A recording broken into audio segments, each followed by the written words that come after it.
Hello, everyone, and welcome back to the Father-Son Packers podcast, your source for Packers news, notes, and analysis. My name is Tommy, and I'm joined, as always, by my co-host, my dad, Matt. Dad, how you doing? Doing all right. I've had my half ice cream sandwich. Your pre-game ice cream sandwich? If I get up in the middle of the podcast because I want to go get another half, just start vamping. Just keep going. just fill time. I'll just tell you, if Tommy talks for a long time, which we'll say even longer than usual. I was going to say I've gotten up to get another half sandwich. He's filling in my spot. I know the listeners are like, wait, so you haven't before? This isn't weekly occurrences. You getting an ice cream sandwich? Every single podcast. I know they're like running that would out to the freezer to get more ice cream. They're like, well, you certainly had the time to if you wanted to. But anyway, we do, like we were talking about, have a lot to talk about in this one. We're going to be covering everything you need to know from the Packers' last game, 31-29 loss to the Minnesota Vikings. Packers fall to 2-2 on the year, unfortunately. But we'll be giving you all the information you need from this one, what went well, what went bad, and what just confused us. But before we get to any of that, just wanted to pitch a couple of things. If you like what you hear here today, come give us a follow on Twitter at FatherSonPacker. We tweet out any stats that we find when we're doing research for these episodes. Whenever we drop new episodes, we put out a tweet. Content from other Packers content creators that we enjoy, roster moves, injury reports, etc., etc. One-stop shop on everything Titletown, and then subscribe on your podcast platform of choice, whether that's Spotify, Apple Podcasts. We even put all episodes back up on YouTube again. Shout out Cousin Eli for helping us out with that again. And leave a comment, leave a review, let us know what you think, leave a like. I would really appreciate it. Would really help us out. But Dad, anything else to pitch, or should we get to this game? This is like pitch some of this game. I mean, there are positives to take away from this game, I suppose, but for a large part, it was frustrating. But before we get to any of the actual in-game details, let's start off with the injury report, Dad. One injury coming into the game that we kind of thought might happen, but did end up having a pretty big impact on this game probably, is that Jair Alexander missed this game due to a groin strain sustained in practice. Obviously never ideal. Hopefully he'll be back soon. But so that was the big injury pregame. And then in the game, Packers actually lost two more players, unfortunately. Christian Watson has a high ankle sprain. It sounds like he's going to be week to week based on what Matt LaFleur said, but all things considered, fracture came out today, I think. Yeah, I mean, it looked pretty nasty, and all things considered, I think a high ankle sprain is probably the best case scenario, unfortunately, with how it looked like his knee and the way ankle. His foot got trapped under the tackler. Exactly, and it looked like it could have been a lot worse, so hopefully he can recover quickly. And then Devontae Wyatt, ankle injury as well. A little bit more unclear on the timeline with this one, but he was in a boot and on crutches after the game, which is never ideal. So we'll be keeping an eye on that this week. Once again, check us out at FatherSonPacker on Twitter. We'll be keeping you up to date with injury reports, and we'll be talking about it during our pregame later this week when we're doing an episode for that, so check that out as well. But Dad, anything on those injuries you wanted to talk about more, or should we get into the meat of this game breakdown? I think Wyatt is going to be hard to replace right now. With the way he's been their best D lineman. He's been the best pass rushing lineman. I think you can just say best lineman. I don't think you even need to say pass rushing. I mean, we're going to talk about the defensive line later, but let's get into this, Dad. And let's do something we haven't done in a while. Gut check. We have not done gut checks in a long time. Oh, yeah. Gut check. What is your gut check on this game? What is your gut feeling after watching this game, rewatching it a second time? How do you feel coming out of this game? Because I think the score makes it look like a really close game. I think there are things that I'm more frustrated than I would be with a similar close game. It was a weird game. Vikings jump out to a 28-0 lead. Packers claw their way back. It's 28-22 with 10 minutes left. So it is technically a game. It's a one-score game with a whole quarter left, pretty much. But it's just such an odd game to wrap my brain around that I just wanted to hear what you thought initially about this game just from watching it. Yeah, so I felt like they got back in the game, but they just could not quite make that final step or two without making a mistake. Like those last two turnovers, so it was like 6.5 minutes and 4.5 minutes. If they get a score on one of those, then there's a decent amount more time. And so it's those kinds of mistakes, and they started early. The dropped interception, and then the penalty. Then the Packers' first possession, they moved down the field pretty well, and then it just kind of stalls out, including I think a false start. It's like we've seen some of those mistakes. That's kind of the frustrating thing. It's feel like they were really close to making some plays, and then they got down very suddenly. Mm-hmm. But then way I felt after rewatching is, we had this idea. It's like, well, maybe the comeback wasn't real, in terms of the way the Vikings played. But in rewatching it, I felt pretty good about the way the comeback happened in terms of the plays they were making. Mm-hmm. And it's such a weird game because Vikings jump on us really quick, 28-0, and so it's 7-0 then 14-0, but really it probably should have been like 14-6, and it probably should have been 14-6. It feels a lot different down one score.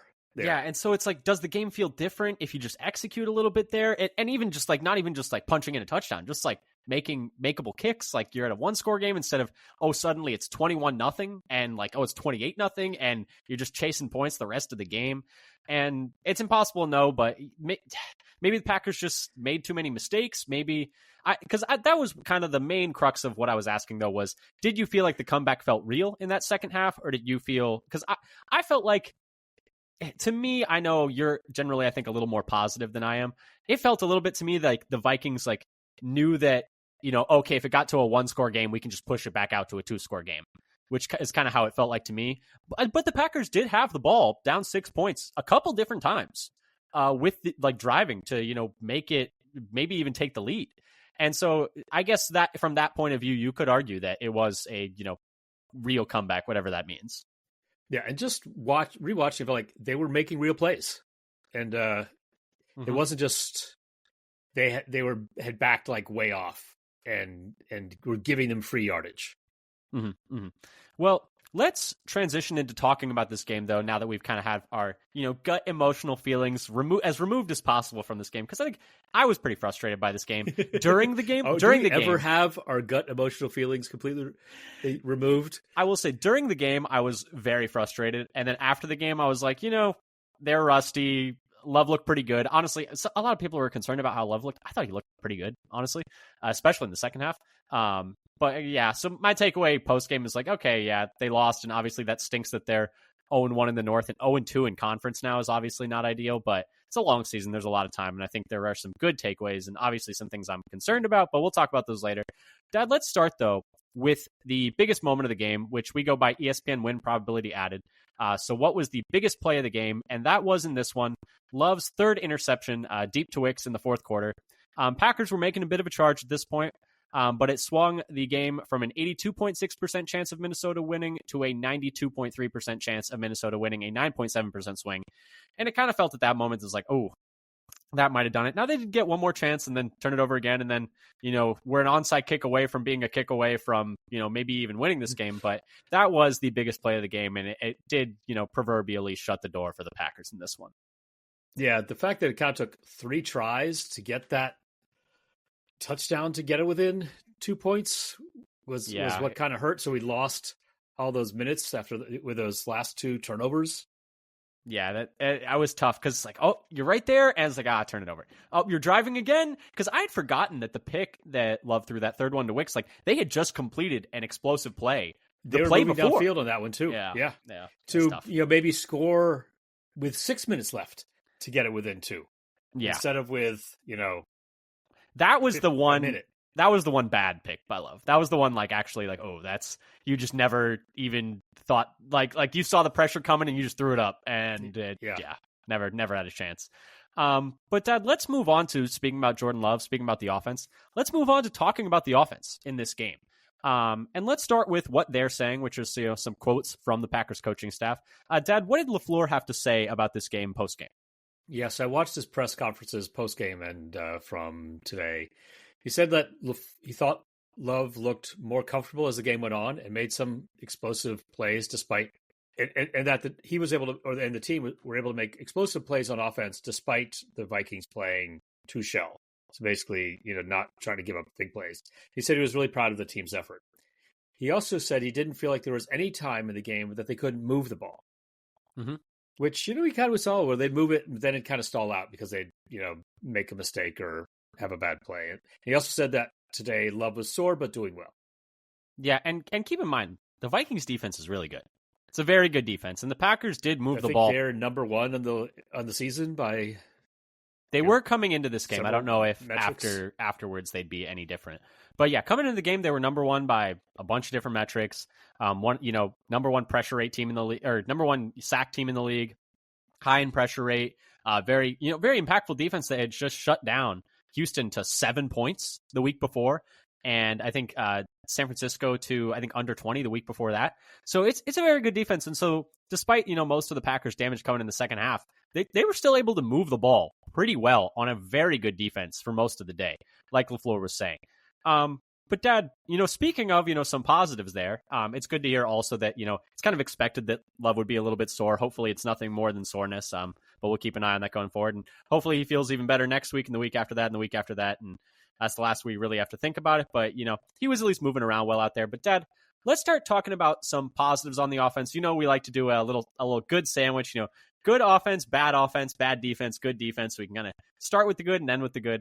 Let's start with offense, though. Dad, what were some positive takeaways from the Packers offense in this one that you wanted to shout out?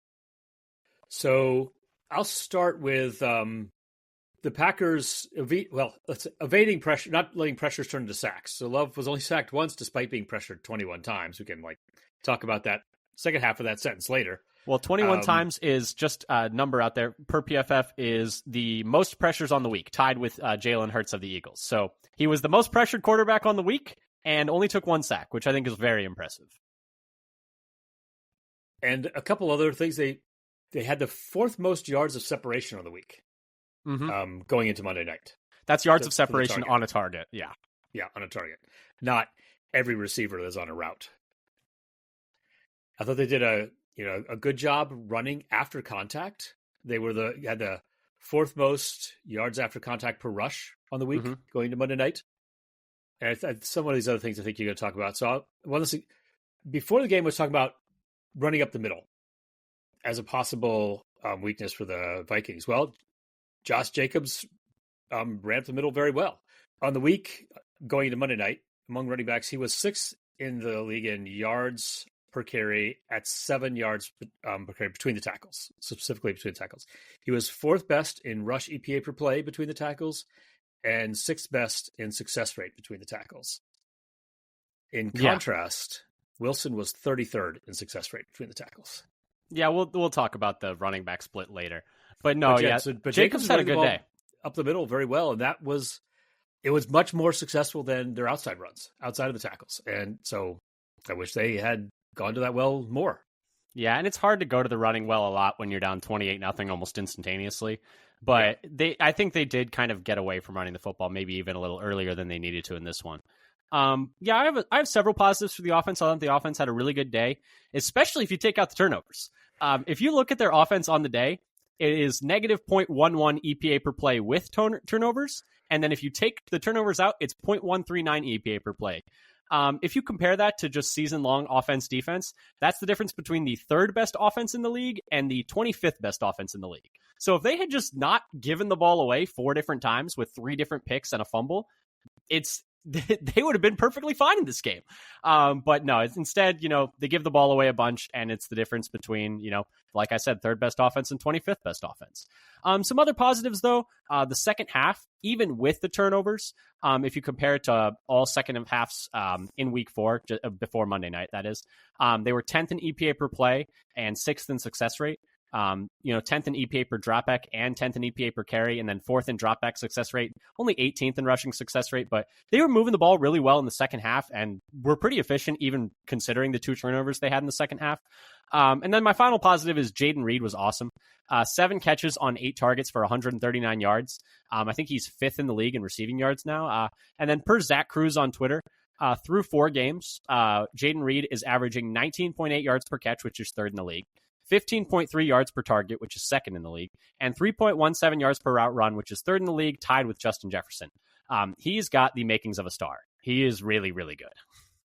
Yeah, what I was thinking this evening is he's going to be getting up there with he's got similar style receivers with Amon-Ra and Deebo Samuel in terms of being a star.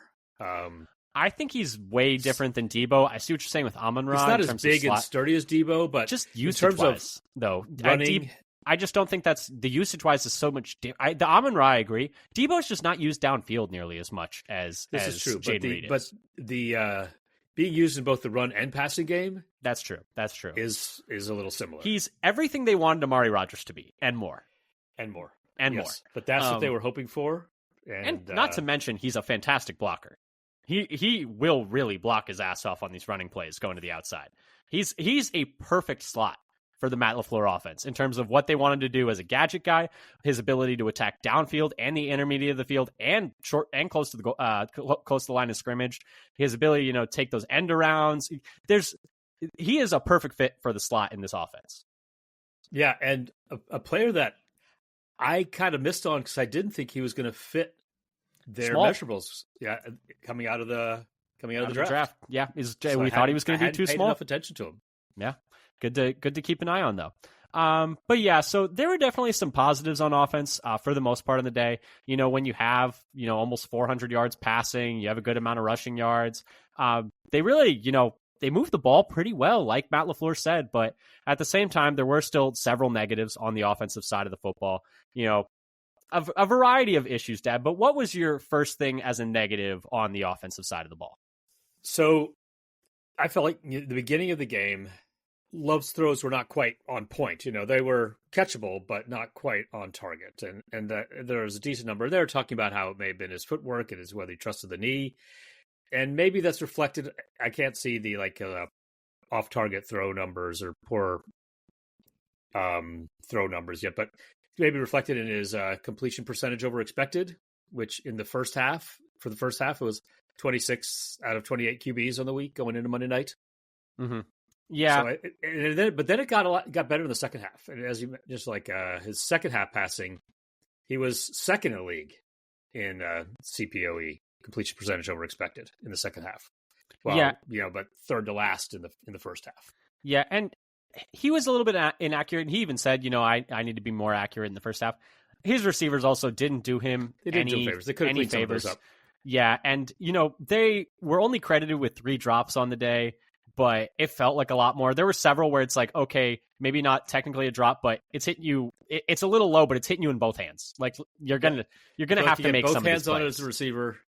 Yeah, you should get it. And then we had this string of 3 challenges in a row not go our way. Yeah, I mean that just is what it is. That was driving me a little crazy. But like you said, like we were talking about, you have this number here. Is yes, there were some. It said PFF only credited him with 3 drops, but they were also only 3 of 11 on contested catches this week, which I think you had there. After going, week 1 they were 3 for 6, week 2 they were 1 for 2, and week 3 they were 2 of 2.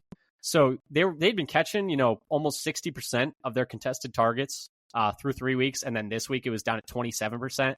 That's just a really tough day. Just receivers weren't really making the plays that help your quarterback out a little bit. He's spraying the ball a little bit in the first half, but these are still catchable. And then there are other ones that are just flat out drops. Like you said, they had 3 of those. One negative that I had was, we already kind of mentioned it, the running back deployment. I did not like the way the running backs were used in this game. Snap counts were 60-40, 60% for Jacobs, 40% for Wilson. I don't really see why that shouldn't just be 70-30. Wilson's a fine player. He's a fine number 2. There's nothing wrong with Emmanuel Wilson, but Jacobs is just the far better player. And only 9 carries for Jacobs to 8 for Wilson, when Jacobs is averaging a full 2.3 yards per carry more during the game. And Jacobs' success rate is 55.6% to Wilson's 12.5%. For reference, that Wilson's 12.5% meant that 1 of his 8 runs was considered successful. And they just kept, splitting it 50-50. I don't understand that at all. It just didn't make sense in this game. You got a guy you brought him in here, you paid him money, he's looked good through 3 weeks. He looked good in this game, and then they just didn't give him many touches in this game. Yeah, and when LaFleur was asked about the running back usage, he said about the split, he said there were some things early in pass protection, and he didn't elaborate. Yeah, exactly what those were or who they were by. I mean, we can kind of read between the lines that they must have been Jacobs. But if you look at the PFF pass blocking grades, they're very different. Wilson had a very good grade, and Jacobs was very poor. I guess that's the reason they did it, but I think you just kind of have to ride with those mistakes. I don't think you can just go, okay, we're doing a 50-50 split now. I mean, I don't know. What do you think about that? Yeah, I think they maybe hurt themselves by doing that so quickly. Jacobs was credited with giving up 1 pressure. And it's like, it's one thing if it's like a young guy. This is a vet that you're paying a lot of money that has good standing in the league. I don't think you just bench him because he missed a pass pro rep. Like, I mean, they didn't bench him. He still played 60% of the snaps, but they took him off the field for like large stretches of this game. Just because, I mean, you missed like one pass pro rep. I don't know. But any other negatives that you had on the offensive side of the ball? Well, I had like part of Love's struggling a little bit was turnover-worthy plays. He had the second most in the week with 3, and the 7th worst turnover-worthy play percentage on the week. Mm-hmm. Yeah, so some of those were, I'm not quite sure if those 3 are actually 3 of the picks. Well, I guess of the one of those picks I think was not a turnover-worthy play where it bounced off of Musgrave and Dobbs. Yeah. And then to the defender. That was when I knew we were in trouble. That was like, okay, we really don't. Not only does it get dropped, but it bounces up in the air right to the defender. Exactly. I was like, okay, all right, it's one of those games. It's like night or night. Yeah, it was like it's one of those morning, games. day, whatever. What time zone is this? Yeah, but any other negatives I had were, they just so many mistakes in this game. 4 turnovers, 3 drops. We already kind of talked about it. And then just no contested catch making. 3 of 11 when you were at 27% on contested catches when you were at like 60% going into this game. And like you mentioned, pass blocking, we already talked about, but 21 pressures allowed is a lot. It's a lot. And I think Love was 10th in the league in time to throw. So it's not like he was like really holding the ball back there. But yeah, so it's not great pass blocking this one. And I know the Vikings present some unique like issues with that, given, how aggressive they are blitzing, but it still wasn't great, letting him get kind of lit up back there a little bit. Yeah, well, I actually had that as one of the, you could call it a bad thing. One of the things that made us think is that I had him down from NFL Pro that he had the 5th highest time to throw in the week. It seems like a bad idea with an injured QB. Was it a consequence of the deficit that they're throwing so much? But even in the first quarter, they had the 7th longest time to throw. Mm-hmm. Yeah, so I think it's just a play style thing. I think it's just he likes to hunt the big throws. Maybe you put it on him rather than the coaches. I think so, and part of that is play. Yeah, I think it's just kind of a play style thing, and it's just what you live with. I do think also that at the same time, when you're down also that much, like when you're losing by that much on the week, it's. Well, I think that goes up as you fall behind because you're passing every time, and then you're looking downfield for bigger plays. But even early on in the first quarter, they were had the 7th longest time to throw.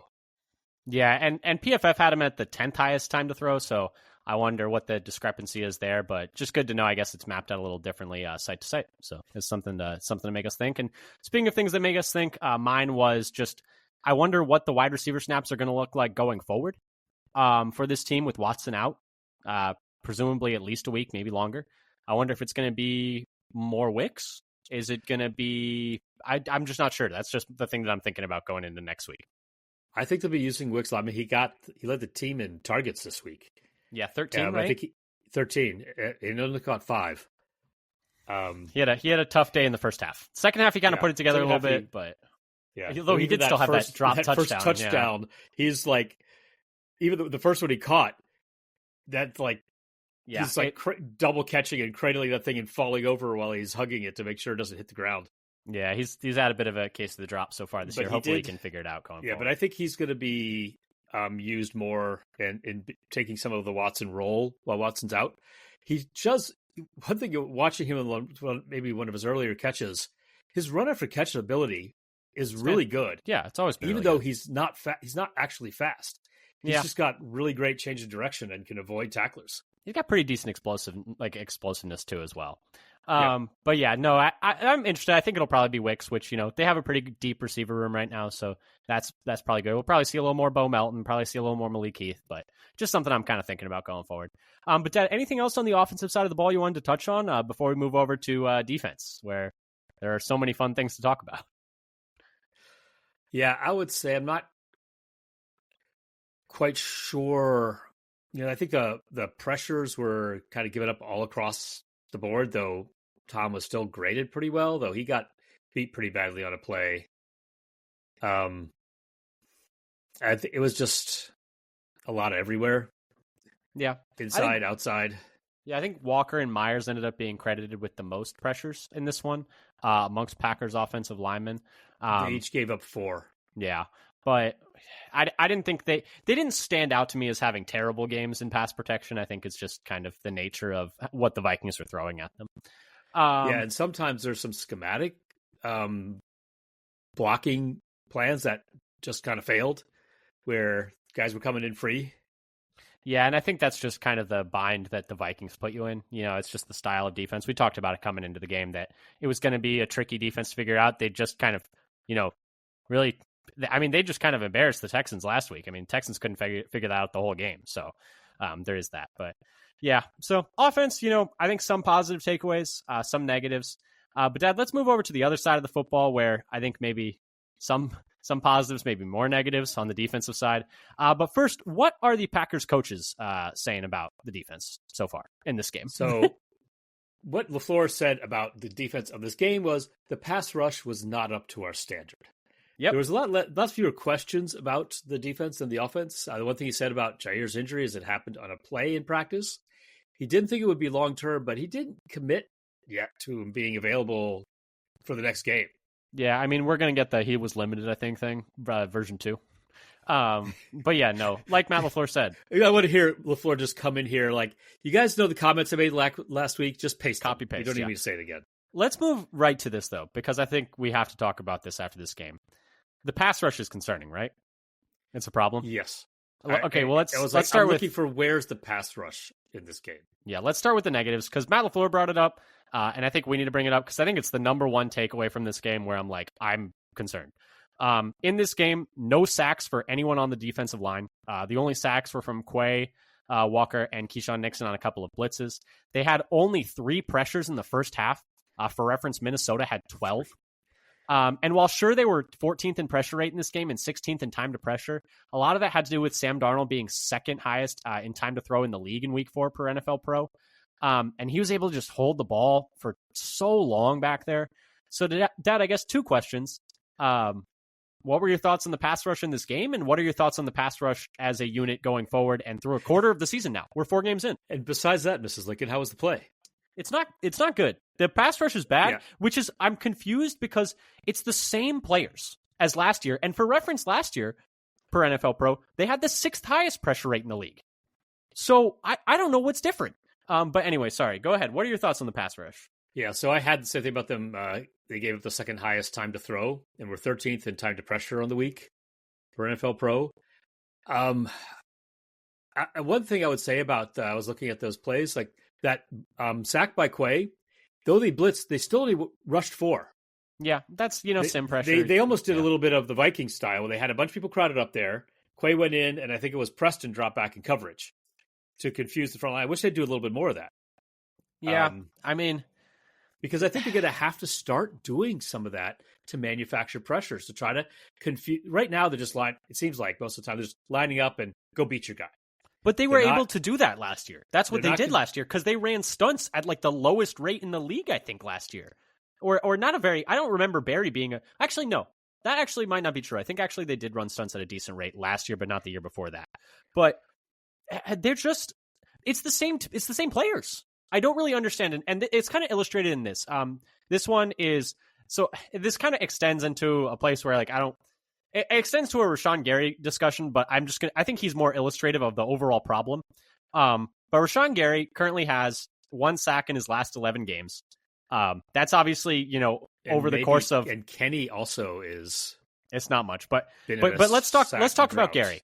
Let's talk about Gary. 1 sack in the last 11 games, which is obviously spanning both Barry and Hafley. The more interesting number, though, because everyone's heard that number, Andy Herman's pointed it out, and just that they haven't had any sacks on the stat sheet. The more interesting number, though, is one that I think Zach Cruz tweeted out, which is Rashawn Gary's pass rush win percentage per PFF through 4 games this year is 3%. 3%. Last year, it was 16%, and the year before that, it was 17.3%. That, I don't think, can simply be put to the fact that, hey, Gary's having a bad year. I think, it's the exact same roster along the defensive line with players who should be stepping even more into their own this year, with, Enigbare stepping into his fourth year, Luke Van Ness stepping into his second year. And, Preston's obviously a year older, but he's been old for a little bit. He's still only 30. Gary's going into what's supposed to be his prime. And so my question is this coaching related? Because it's the same roster that was the sixth highest pressure rate last year. And Gary has somehow completely fallen off the map as a pass rusher. Because even last year when he wasn't getting sacks in that 11-game drought that has continued into this year, he was still getting pressures from time to time. He wasn't playing as well as he did in the first half of last year. Second half of last year, he really did tail off. And a lot of that we attributed at the time to, he's coming back from that ACL surgery the year before. He wasn't fully conditioned. But now that it's continuing this year, I'm just not even sure. I think the fact that the discrepancy in pass rush win percentage, falling down 13% from 16% last year to 3% this year, that's insane. And I don't know what to attribute it to. Yeah, though their pass rush last year kind of depends on who you're looking at. In 2023 by ESPN, pass rush win rate as a team, they were 30th. And this year as a team, so far, they're 29th. Yeah, but, they still pressured the quarterback more.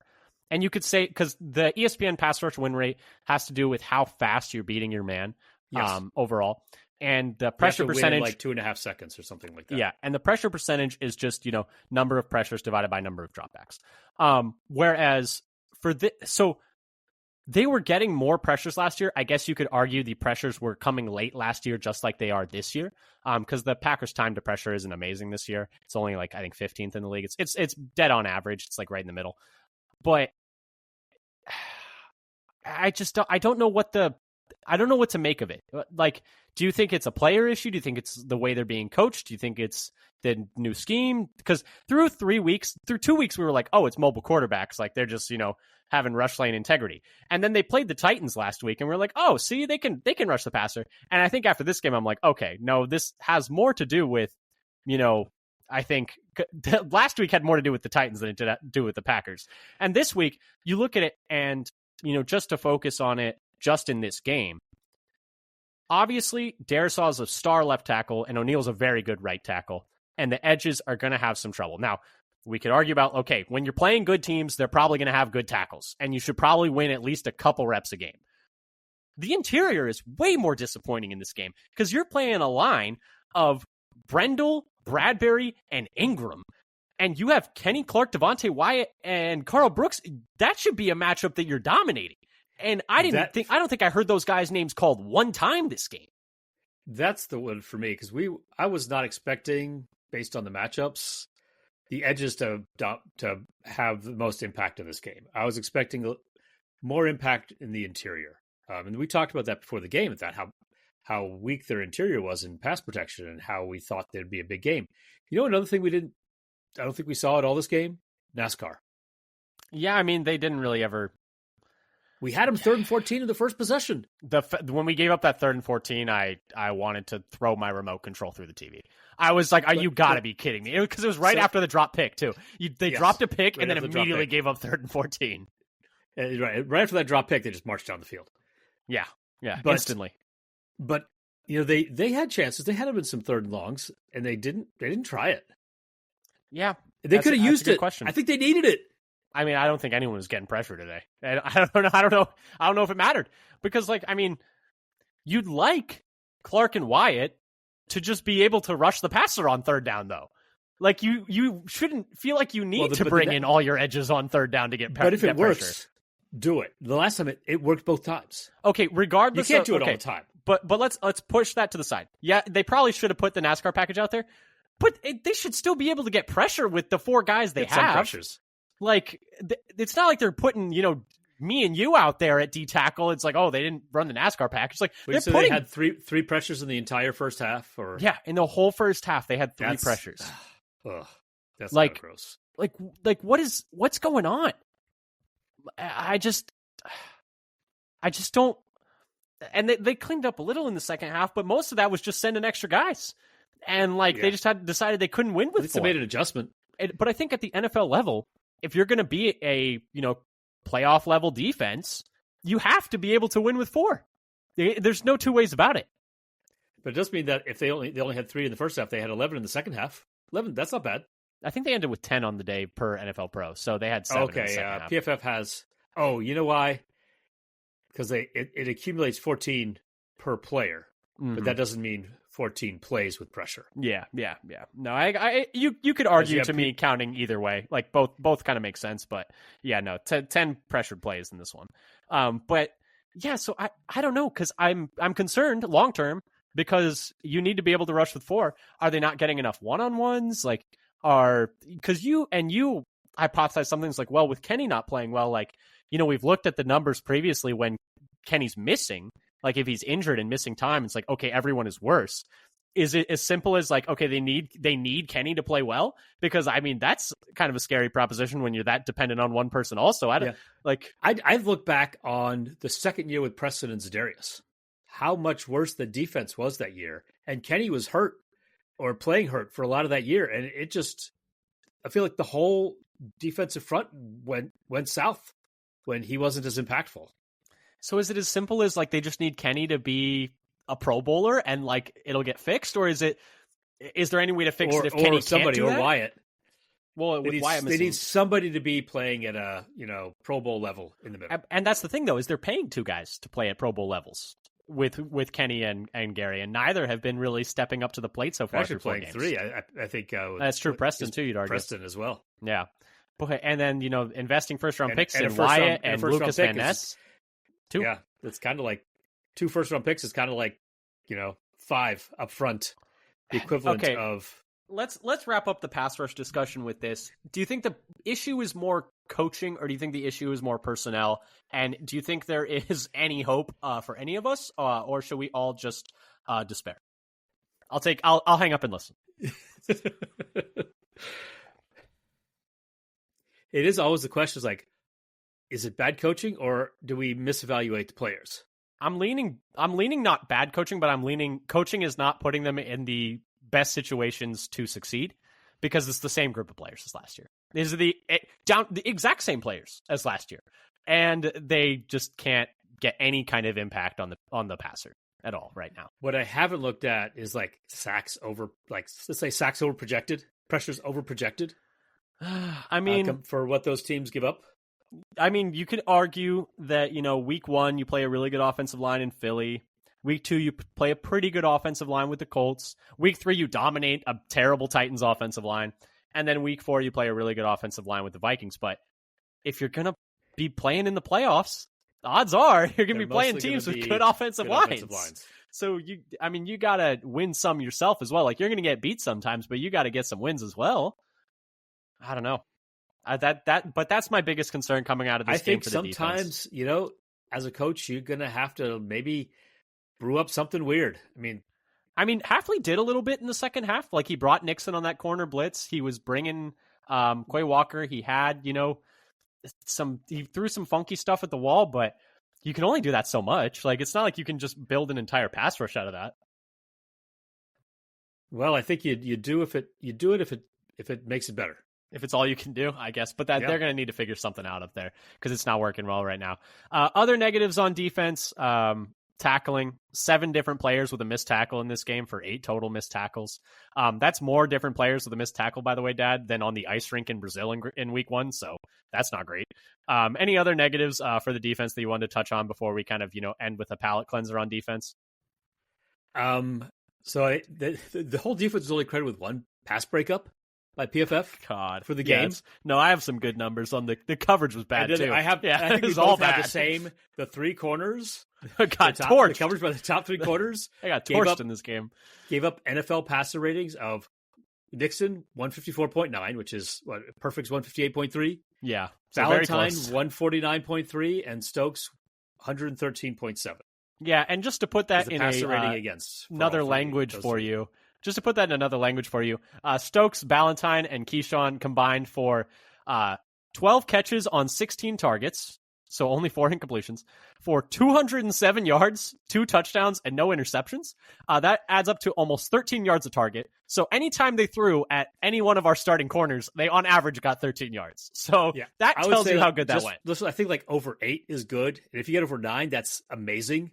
Yeah, 13 yards of target when targeting our corners. It's not good. It's not very good at all. I think they didn't have like any pass breakups in this game either. I don't think, maybe one. I think the only one that counted was maybe that dropped pick by McDuffie. Goodness, and it was he had the only pass breakup on the game. And that's maybe that's the only one that counted as a pass breakup, because I think the McKinney pick, I guess they didn't count that one as a pass breakup because he.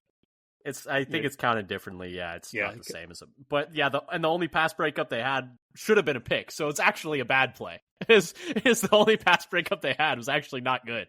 The defense was really bad in this one. Any other negatives that you wanted to? But the thing is, there are some positives. But any other negatives you wanted to touch on, Dad, before we maybe have some sunshine?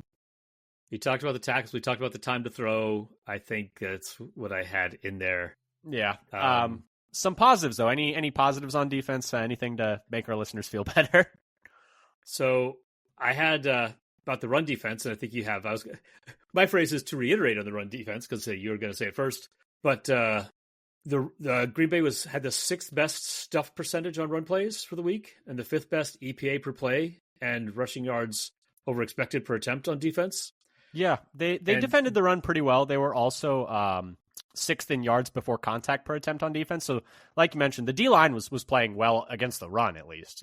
Yeah, Gary had 3 run stops. Brooks and Clark both had 2 run stops.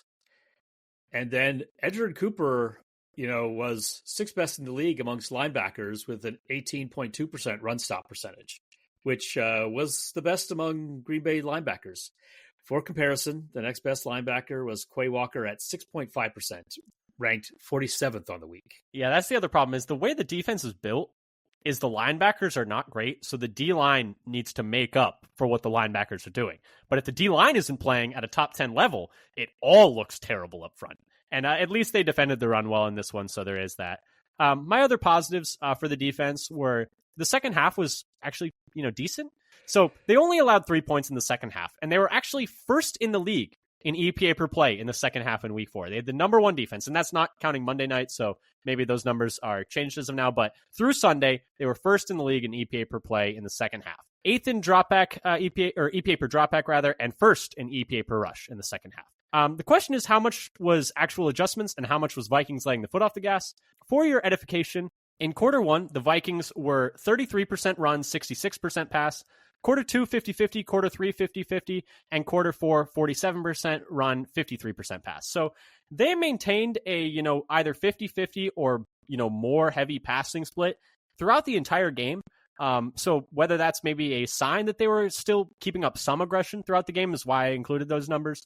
But Dad, what do you think? Was the defense truly better in the second half, or did they make adjustments, or do you think it was more about the Vikings letting the foot off the gas? I think they were doing a better job. They were mixing up different kinds of pass rushes, so they got a few more pressures. I don't think we had as many people just running wild open in this like we did in the first half, where there were so many plays where, Eric Wilson is one-on-one on Justin Jefferson. How did that happen? Keyshawn Nixon is chasing Justin Jefferson across the middle, but he doesn't run a 4-3, so obviously he's not going to catch him. Yeah, no, there's a lot of that. There was a lot of that. So I think there was a little bit better play in the second half on defense, and it's not like they just totally packed it in. Yeah, they at least fought hard in the second half, which is more than we can say for. And also, I mean, it's not like the Vikings just kind of parked the bus, as it were, on offense. It did kind of feel like they had 2 really long drives in the second half. Still, like the one where they threw the pick to McKinney, which wasn't even really a pick, like, if we're being honest. I'm rewatching that frame by frame, and it is really close. Actually, I need to actually get a better video where take your cheese head back off, buddy. All right, buddy. He bobbles it, and then he regains control. Is his elbow on the ground by the time he actually has it? Doesn't it pop out again when his elbow hits the ground? I don't think it pops out when his elbow hits the ground. Okay. It's that he doesn't corral it. It's bobbling around, and then he grabs it. And is it before or after the elbow hits the ground? I don't think it's moving after his elbow hits the ground. It's just a matter of whether that last control happens before the elbow hits the ground. Well, let's just say that if it was ruled an incompletion on the field, it would not have been reversed. We'll say that. I think that's probably fair. Speaking of McKinney, though, he is my other positive. 4 straight interceptions in his first 4 games as a Packer is awesome. Per Kyle Malzahn on Twitter, he is the first Packers player ever to have an interception in each of his first 4 games with the team. So that's pretty awesome. I figured we'd shout that out because that is pretty sick. it can't even be that frequent that there have been 4 straight games with a pick, even if it's, whether it's your first 4 or any time in your career.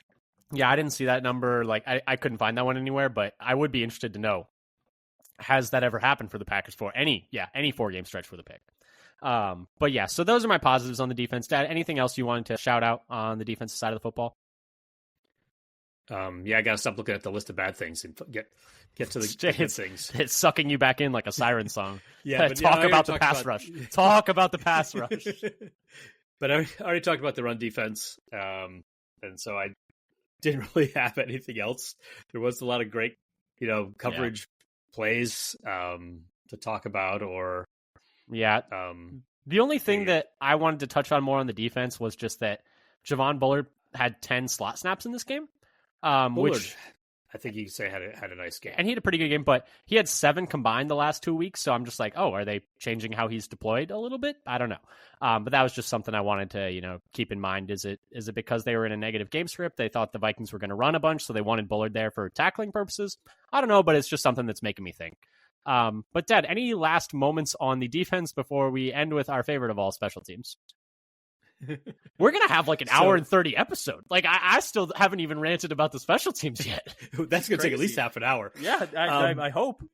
But the thing that made us think is that, so despite the run defense grades, Cooper was still fourth in this game in snaps among linebackers. Yeah, I wonder if we're going to see that flipped like at all this year, or I don't even know. I hope we do. I feel like for this defense to be better, he should be up to number 2. Over who, though? Because I'd argue McDuffie's been better than McDuffie's been better than Walker, I think. I don't know. Ugh, man, I don't know. But I see what you're saying. I do think we need to see more Cooper. I think Cooper's been playing the best. That's probably true. He does get lost from time to time, though. He, one of those screen passes, he just completely blew his. It was one of those where, like, if the running back stays in to block, like you have the running back, and if he stays in, you blitz. And Jones pretended to block for like a second. Cooper just starts flying upfield, and Jones is like 3 yards behind him, catching a screen for however many yards he ended up getting on that one. But yeah, so I definitely going to be some growing pains, but I think you're right. They should probably just stick through the growing pains and chase the ceiling with this defense, because I think, you picked him at 45 for a reason. But Dad, let's move on to special teams. Man, I have had the exact same note for 4 weeks in a row. 4 weeks in a row, I have the kicker issues will continue until morale improves. You missed from 37 and 49? 37 and 49? Missed kicks will continue until morale improves. It's not even just issue. Missed kicks will continue. Okay, so these numbers are from Zach Cruz. Great follow on Twitter at Zach Cruz too. He has some awesome stats from Packers land. He does Packers Wire. He's fantastic. He's the only kicker in the league with a miss from under 40. That's number one stat. The better stat, though, and the thing is, I don't want to pile on, because Narveson seems like a really good guy. The team likes him. Everyone seems to, but it's just not tenable. He's missed a sub 50-yard kick in 4 straight games. He missed 2 in this game, in a game they lost by 2. He missed 1 in a game that they would have had the lead in week 1. Like, it's costing them games. And Narveson's overall percentage on the year is 69.2%. This is again from Zach Cruz. The league average from 50 plus is 75%. The whole league is kicking better from 50 plus than Narveson is from the entire field, and he hasn't even attempted a 50-yarder. He hasn't attempted a 50-plus yet. I don't think he's even attempted a 50-yarder. They haven't trusted him. They had a chance last week, and they decided not to go for it. It would have been like a 54, 55-yarder. Every team's kicked that all the time. It was too long on 4th to go for it, and so they just bailed because they didn't trust him. I don't know what you do. And Matt LaFleur said after the game, like, we have all my trust and faith in Braden and Braden Narveson. He said he kicks well in practice, is what he said. He's been kicking well in practice. And he misses them the same way every time, wide right, every single time. And it's like, it's not, college kickers make sub 40-yard kicks. It's 37 yards. It's an extra point. Like, it's just 4 yards more than an extra point. And it's like, you see kickers around the league are better than they've ever been. Younghoe Koo's making 58-yarders to win games. Joey Sly, who was a free agent, just made a 63-yarder for the Patriots this week. He was on the street. The Packers could have had him. Greg Joseph, I think, went 5 of 5 for the Giants this week. He went 5 for 5. And that's the one that really hurts. Like, Greg Joseph, a guy we had actually winning the job for a minute. And before he fell apart. Before he absolutely fell apart. But I mean, at cutdowns, they had him. But that's my question. Is it us? Are we the problem? I don't even know. But whatever they're doing with the kickers is not working. I don't know what the problem is. But I'm just saying, Narveson had went 8 of 9 in preseason. I know it's preseason. But he went 8 of 9 with makes from 57, 58 plus, 59 yards. And he can't make. Oh, that was 30... right. That wasn't for the Packers. Yeah, no, with the Titans. And then he comes to the Packers and he cannot make a 37-yarder. He misses multiple 43-yarders earlier in the year. He misses a 49-yard. He misses 2 sub-50-yard kicks in this game. In a game you lose by 2. And I don't want to pile on him, but it's just you can't win games when you're giving 6 points away every week. Are the swirling winds in Lambeau that confusing? I don't know. I don't know. Just start the kick further left. I don't even know. Is he not hitting it hard enough? Is it tailing too hard? I think it almost looks like he's trying to steer it instead of actually just kick through it. It seems like because it fades on him. Kind of easing up on it and trying to steer it in, and he's just pushing it out to the right. And that was something with the Titans is he hits a fade, and it always kind of slowly creeps right on him. But it feels like he's just not hitting it hard enough. Play for your slice. You know you're going to slice it. Well, yeah. Just like on the golf course. Just play for the slice. slice. Down the left side of the fairway, and the slice is just going to bring it right down to the middle. Every you know kick, it's going to happen. Every kick just dies on him. It just starts fading and fading and fading and fading, and then it just hits the post. Or fading and it's going wide. Well, right. it starts off kind of center right. It's like, okay, you can't start it there because you know it's gonna slice. It's like he's like whipping it with the outside of his foot. It's like he's trying to hit a free kick. I think it's almost like he turns his hip, opens it up, you're gonna get a little push pass, and just pushes it out there. Yeah, I mean, anything you want to I'm too tired to rant anymore about the kickers. It's not good. I've been ranting about the kickers since what? April? Have I been yelling about the kicker situation since April? I'm tired. I'm tired of this stat. It's terrible. We went through 6 kickers. I don't think. Okay, this is my do you just bring back Carlson? Do you just admit you were wrong? I don't think you should. I don't think you can unring that bell. I don't see how you can bring him back and have him have any confidence in Hey, buddy, I know we dropped you you were a rabid dog, but you want to come back? I don't think they should, but I'm whispering it really quietly. I just don't really know what they're going to do. Yeah, and there's hardly anybody out there to even entertain as an option right now who's kicked in the NFL before. Yeah, it's the best is Cade York, who got cut by Washington. So it's one thing that we were talking about is I still never looked. Did Joseph get signed to the Giants practice squad? That's another bell. I don't think you can unring that bell either. I don't think that's a real option. You don't think you can sign him? It's so bad. It's so bad. But anyway, poach him off of the Giants practice squad once Giants Canoa's practice back. Squad? Maybe. I don't even know. But anyway, kicking's bad. They should just get rid of kickers. That's my new opinion. But anyway, Dad, we did have one special teams, positive. Danny Whalen kicks ass. I mean, for a while, he's looking like the player of the game. 74-yard just bomb that just adds points to the board. He led points. to the Packers' first points of the game. They tried to screw it up. They they tried to mess that one up. I was like, I couldn't believe it when he got a 15-yard penalty within the half-yard line. I couldn't believe the refs just wouldn't let them call timeout. He's just ignoring him. You see the video? Staring off into space. I don't see you. If I don't see you, you're not there. Exactly. No, but Danny Whalen rocks. He's super and awesome. he averaged 60 yards per punt. Fantastic. 60 yards per punt. You love to see it. No, yeah, he's great. At least they have a punter. But anyway, Dad, any final things you want to touch on the special teams, or should we get to our final things here? They put Keyshawn back there to return that last punt. They did that last punt. They were hoping to see if we could do something on that. I noticed that I think they got a as yard. Well. Just it's a fine idea, I guess. But yeah, and I guess the Packers' punt coverage has mostly been okay. They had one got away from them a little bit. Yeah, kick coverage has been fine. What'd you think about the onside kick drop kick? I'm fine with it. It was fine because you're trying to catch them off guard. You're trying to be. Even though you're announcing it. It's not like offside kicks are successful. The success rate is just so low. So you might as well try something no one's ready for. You might as well try it. You're just trying to get a weird bounce. That's it. Yeah. You're just trying to get a weird bounce that then suddenly pops up in the air and bounces off somebody's chest. exactly. But anyway, last things here, Dad. Player of the game, who'd you have? I had Jaden Reed. I had Jaden Reed. Couldn't be anyone else. I know you had him down there already before I did. It's like, I don't care. The only other one I almost put was McKinney. This is the only other one I even thought about. And I actually did almost put Whelan, just as a nice little, screw it. Why not? But no, Jaden Reed was fantastic in this game. I mean, he's 5th in the league in receiving yards, and 2 of those games, they passed the ball like 15 times. So when we look at these numbers at the end of the year, I just want to keep that in mind. But yeah, Jaden Reed, easy player of the game. But Dad, let's wrap things up here. Any last thoughts you wanted to impart on our listeners, or should we call it a day? Well, we get the Rams next week. Yep, Rams next week. So keep an eye on that. It sounds like they're going to be without Kupp or Nakua, but we'll be giving you all they announced today that Cooper Kupp would not be ready, and they've got an injured offensive line. They do. It seems to be our jam right now. Hopefully the Packers D-line can do something next week, but we'll be giving you all the details you need for that matchup later this week. Once again, thank you for listening. Check out Father Son Packer on Twitter at Father Son Packer. Subscribe on your podcast platform of choice, whether that's, Apple Podcasts, Google Podcasts, Spotify. We can put all our episodes back up on YouTube, so check those out there. Leave a comment, leave a review, leave a like. We'd really appreciate it. But until next time, go Pack Go. Go Pack Go.